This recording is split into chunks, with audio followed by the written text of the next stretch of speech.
I am Stephanie Held, and I am with my colleague Ellen.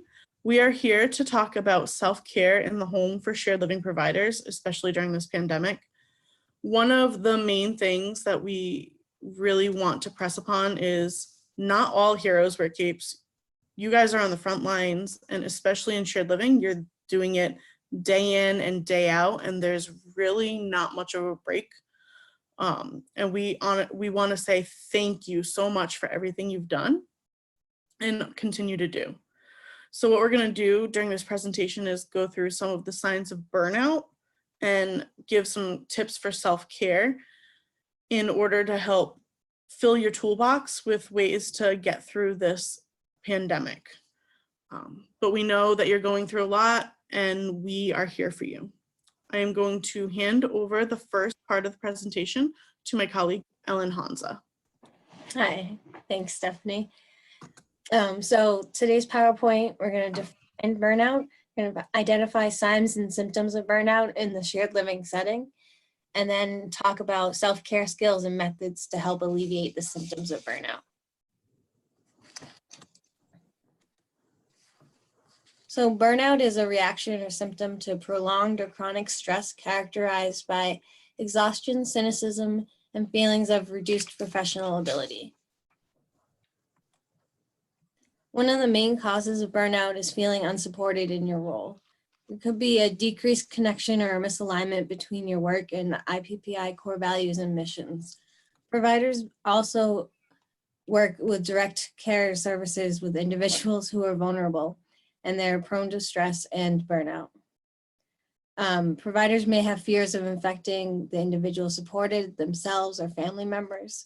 You might have financial strains or burdens, and providers might be running low on medical supplies like a lot of people are. Providers may have limited support in the home environment.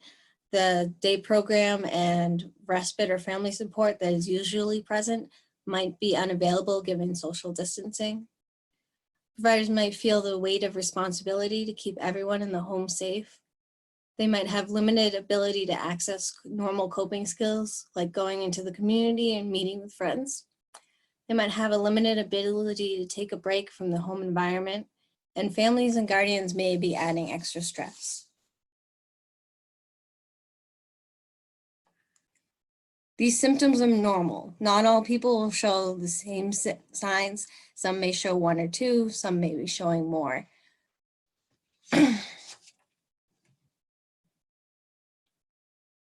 So we realize that as a shared living provider, you're responsible 24/7, and that other responsibilities may be disrupted by your shared living responsibility due to the stay-at-home order.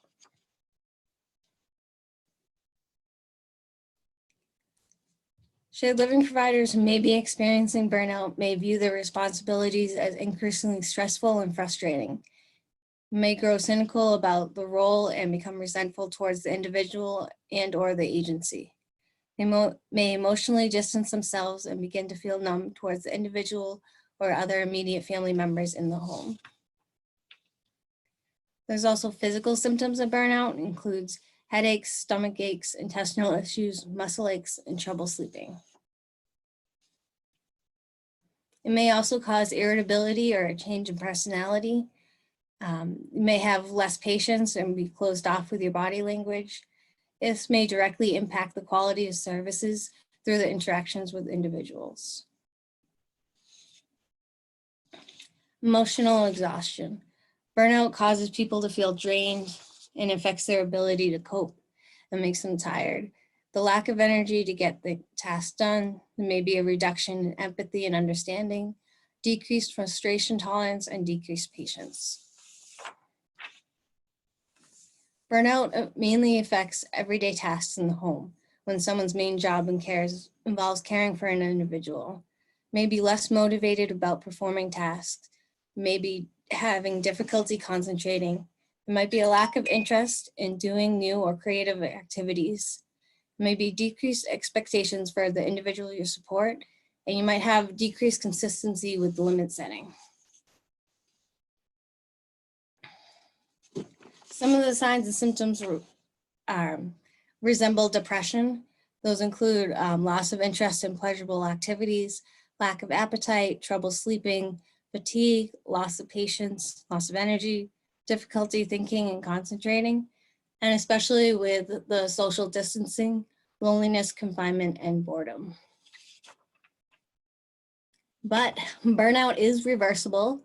We ask that you seek out your support from your IPPI contact. Let them know that you're feeling the symptoms of burnout and that you need resources. And if you don't feel comfortable going to your IPPI support network, look to your natural support systems, your family and friends. It's important to be mindful about the symptoms and address them as needed. Your mental and physical health is important. There is no judgment. Burnout is a natural consequence of a pandemic. And now Stephanie is going to talk to you about how to alleviate those symptoms of burnout.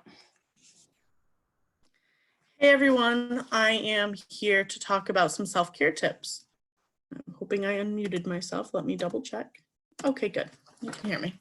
All right, self-care. Self-care is the practice of taking on an active role in protecting one's own well-being and happiness, in particular during periods of stress. Here we have a little quote saying that if your teacup is full, you make yourself a priority. You can't pour from an empty cup.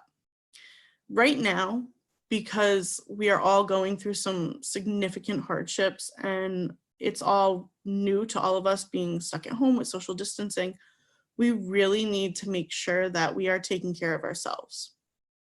In the human service field, we tend to get into this field because we want to help people. And if we're not taking care of ourselves, we can't help people the way that we have in the past. Every shared living provider is an expert in their own self-care. So as we go through these next slides, think of what may or may not be doable for yourself and what you may want to try just for something new. First, I want to speak a little bit about some unhealthy self-care strategies that can be used. Increasing in isolation. We are all doing that right now because we're social distancing. And the more isolated we feel, the more depressed we feel, the greater chances of burnout. An increase in alcohol or substance abuse, lack of sleep, lack of the quality of sleep, or maybe even oversleeping, under or overeating, excessive exposure to media and fear mongering. This is huge at this time. Social media really does show a lot of those stories that we don't necessarily are able to relate to. So there's stories about wonderful parents doing all the crafts that they can do and having all these schedules going for their kids. And then there's also articles about all the horrible things that are happening. And if we are excessively and obsessively reading these posts, they may be having an effect on our ability to function. And it's important to remember that this is a sign that maybe we need to engage in some more healthy self-care strategies. A few other things could be an increase in smoking. If you're already a smoker and your baseline's about a half a pack a day and you're upping it to about a pack a day, then you may notice that you're feeling a little more stressed, and that's a sign. Increase in sedentary behavior, decrease in physical activity and exercise. So we're used to running around and working with our individuals and working at our jobs, depending on what we do. And we're typically more active than we are right now, stuck in the house. So if you notice that you are becoming more and more lethargic and just wanting to sit down and not do anything, that could be a sign that you're engaging in some unhealthy self-care. And finally, which I can personally say I have engaged in entertaining ongoing negative thoughts. Basically, this is never going to end. This is the new normal. I'm never going to see my friends again. Nothing's going to change. I just want to go out. These are signs that maybe we need to change our thinking patterns and our habits. Now, let's talk about your health and well-being. You do not need to be the unemotional pillar of strength. What I mean by this, like I said in my first slide, is we all joined the healthcare field to help. It's okay to be vulnerable at this time. It's okay to feel as though you just need a break.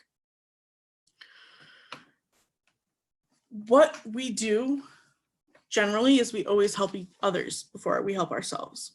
Right now, even though everyone is struggling and everyone needs help, the way we can help others is to help ourselves. The chance of burnout right now is so high, and it's imperative that we are okay and we refrain from judgment of others. I'm hoping that we can utilize the tools and suggestions offered in this series, and you can find your own way of caring for yourself. I touched upon judgment about a minute ago, but judgment is normal. You're going to judge yourself for not having the energy, for not being able to or not wanting to do things that you've done in the past. Don't judge yourself. This is normal. Realize that if you're judging yourself and you're feeling this way, you need to engage in some self-care. Also, understand that other people will be feeling the same way. You're going to see a change in their behaviors. They're going to be tired, lethargic, and all the symptoms that Ellen had discussed. It's normal and it's expected. So let's not be judgmental of ourselves or other people. So some things that I want to point out is you want to really concentrate on the things that you can control. We cannot control the social distancing rules. We cannot control where the virus goes unless we are staying home and following those orders.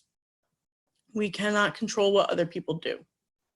What you can control is how you speak to yourself, having self-care, self-compassion, and self-kindness, not judging, and understanding that the anxiety over what you're feeling and what you're doing is understandable, and accept that you can't control everything. Again, in the human service field, we are here to help others. We control the environments so that they have a greater chance of success. We cannot control everything at this point. You cannot control everything. So just know that you need to take a break and kind of let some things go during this time. Now, self-care can be a lot of different things. Self-care can be asking for help, seeking out your liaison or supports coordinator, spending some time alone, which I know can be really hard as a shared living provider, putting yourself first, forgiving yourself, saying no, staying at home, setting boundaries, and asking for what you need. Some strategies that we have thought of is to go for walks, listen to music, meditation and body scan apps. There's a lot of those out there right now that are currently free that they're giving memberships towards. Call and FaceTime with friends, go for a drive.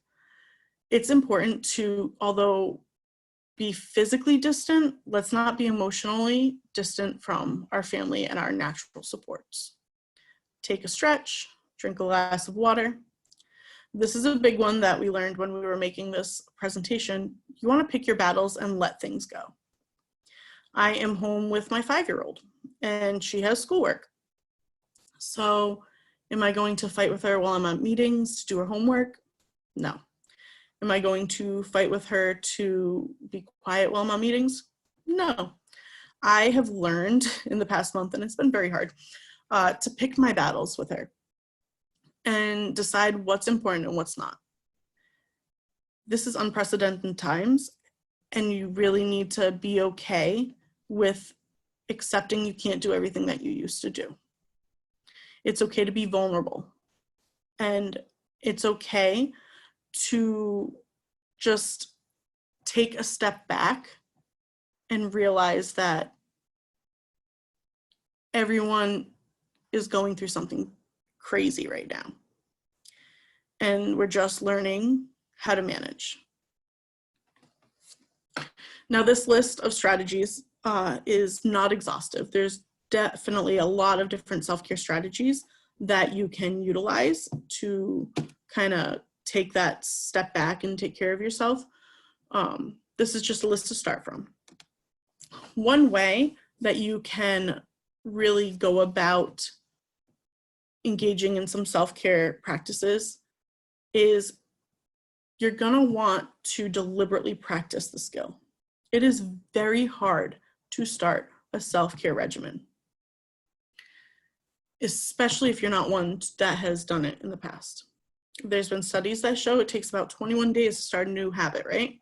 So what you're going to want to do is you're going to want to start small so that you can be successful and deliberately practice every day. So how do we do this? We add it to an existing routine. We could schedule times during the day, and we want to get an accountability or social support person. It can be a natural support from home. It could be a colleague. It could be anyone. But what you're going to want to do is say, you know, when I make the coffee in the morning, instead of scrolling through Facebook or Twitter and reading the news, I'm going to want to add some meditation to my day. The first day, you know, I'm going to add 2 minutes while my coffee brews. The next day, maybe 3, and build up from there.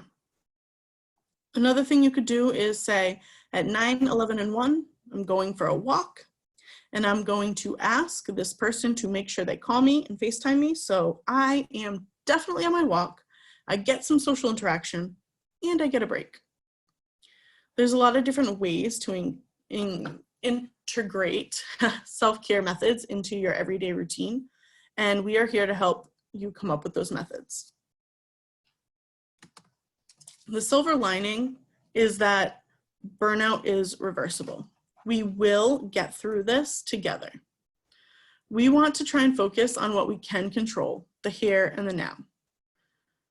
MA Clinical is here, and so is Steve Schultz, the Chief HR Officer. We are here to help you, and if you need any support or help coming up with ideas that you think would benefit yourself and your family, reach out to us. We're here to help. Our call to action for you today is to write down an action you want to take. I know it's late in the evening, so maybe it's something you want to do tomorrow. You're going to do maybe 2 minutes of meditation, or maybe you're going to do a yoga pose and snap a picture and send it to us for the weekly challenge. And by writing down the action and potentially getting a support person to help you, there's a better chance you're going to do this. And the more you care for yourself, the better you can care for your individuals and your family and your friends. Thank you for joining this series, and there'll be more coming up. I'm going to unmute, and if anyone has any questions, please feel free to ask us.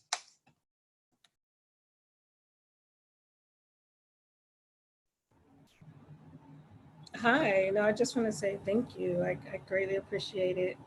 I know it wasn't a big crowd, but sometimes I think, you know, it's for those who need to hear it for the moment. And I mean, I appreciate it. It's a reminder because the work that we do is hard. It is. For me, it's, you know, the challenge is finding that balance. So even though, you know, technically we're 9 to 5, you know, sometimes things can linger on outside of those hours or even before that time starts. And, you know, being able to take that break in the morning. One of the things that you were talking about, Stephanie, is when you said, like, you know, when I brew my coffee in the morning, my goal is to at least start with a 5-minute meditation. I haven't gotten there yet. It's hard. I start with maybe 1 minute because I am not that person, so I get it. Yeah. Small increments, build it up as you go. Yeah. So so I mean, it's the idea is there, the thought is there, the intention is there, and I think if I can just put myself in that space where you know, I just do it, and thank you for that reminder. Just starting small, right? Mm-hmm. And, yeah. And Elena, I appreciate you, you know, just going through the description of comparing like burnout to depression. And it's crazy how those two are so close and how they present, you know, and dealing with our families, you know, and seeing them, especially at this time with a lot of the teams that I work with, being out of that social space, you know, and my teams right now all they want to do is talk. And I just listen because it's not even for them. It's not about me. It's about them. While I'm with them, they'll that 30, 45 minutes, whatever time they give me, is to kind of just hear them and, their frustration and not being able to go to prom or see their friends every day at school, or just being able to go outside and play basketball, right? Yeah. So, all these things are kind of just reminders. And I hope that as we kind of go through this, I think there are so many life lessons to get out of this, Yes. and hopefully one of the things for us as therapists, counselors, case managers, and such, is that practice, that deliberate practice of self-care. It's really hard. I have to set a reminder on my phone to do it. I get so wrapped up in my day that I don't even think about it. Mm-hmm. My team, they're always saying self-care, self-care. And I think part of it was with this training, they're like, Steph, you really need to do self-care. So let's do this so we can really hammer it in. Right. Do you mind if I ask what areas you both work in? We're in Massachusetts. Okay. I'm a behavior analyst, and Ellen is one of the mental health clinical coordinators in Mass. Oh, nice. Nice to meet you both. Where are you from? I'm in Connecticut. Ooh, where in Connecticut? I am in the Meriden office. I'm one of the clinical case managers for foster care. Oh, I want to touch base with you at some point. Of course. Yes. I can put my email in the chat, or. Yes, please. I went to school in New Haven. Okay. So nice. I'm pretty familiar with that area, and I've been interested in learning about your foster care program there. Sure. Ever since I started with IPPI, I thought it was kind of neat that it's a crossover between the different locations that I cherish, I guess we can say. But yeah, I am very interested in your foster care program. I'm always sharing stuff on Facebook because of my old connections in Connecticut. So. Okay. Oh, nice. I'm a transplant. I think we've been here maybe 2.5 years now, I think. Mm-hmm. So I'm getting familiar with, the whole area. I do live outside of New Haven and Hampton area. So it's just, it's different. This is a different state. It's very, very different from a lot of the states that I've been in. Yeah, it definitely is. Connecticut's interesting. It is. And it'd be interesting to hear some of the states that you've lived in, because I can say from California, Georgia, Florida, Maryland, upstate New York. Mm-hmm. I'm missing South Carolina. Yes, Connecticut is different, I think, at least in my experience, from most of the states I've worked in. I was there for about 3.5 years in Hampden and New Haven. So, oh, okay. Yep. Yeah. So I know the area, and I actually have some friends that were from Meriden, so I've been there a few times. Oh, cool. Okay. Yeah. Okay. Nice. Well, I definitely look forward to hearing from you. I put my email. Yes, I grabbed it, and I will email you after this. Sure.